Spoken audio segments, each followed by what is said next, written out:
Assalomu alaykum hurmatli obunachilar. Bugungi videorolikimiz hozirgi vaqtda ko'plab do'konlarda reklama etib sotib turgan smart antenna haqida bo'ladi. Yaqinlar bu smart antennani ko'pchilikka tavsiya etaman. Olib o'tirmanglar reklamaga uchib. Hammada signal ushlab berib bo'lmaydi. Hozir video bilan keldik. 4-etajda turibmiz. Signal yaxshi ushlamaydi. Bu klientimiz ham reklamaga uchib olib keldi ekan.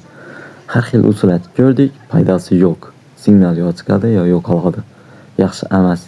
Ko'pchilikka tavsiya etaman, olib o'tirmanglar. Signal kuchli edi, liboy antenna sizga signal chiqarib berib biladi. Shuning uchun reklamaga uchib bunday antennalardan olib o'tirmanglar. Olaman desangizlar ham birinchi sizlar yonda signal nechik yaxshimi, yaxshi emasmi, shuni bilib keyin olganlar ma'qul. Bu smart antennadan foydalanib ko'rib o'tirganlar ham yo'q emas, bor. Lekin hammadan signal ushlab beradi degani emas.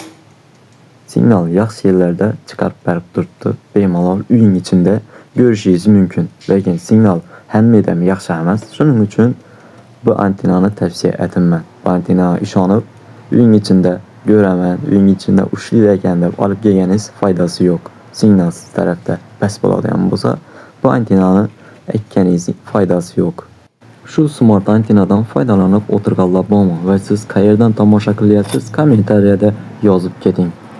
Kimga shunday xizmatlarimiz kerak bo'lsa, bemalol men bilan bog'lanishingiz mumkin. Ekranda telefon nomeri qoldiraman. Hazarasi bitnak bo'ylab xizmat ko'rsatamiz. Smart emas televizorlar uchun smart boxlarimiz bor, IPTV xizmatimiz bor. Bemalol aytaverasizlar. Dunyo kanallarini ochib beramiz. Sport muxlislari uchun barcha sport telekanallari mavjud. Undan tashqari uyingizda Wi-Fi signali past bo'ladigan bo'lsa, Wi-Fi signalni kuchaytirib beradigan routerlarimiz ham bor. Bemalol telefon uraverasizlar. Kanalimizga obuna bo'lishni unutmang.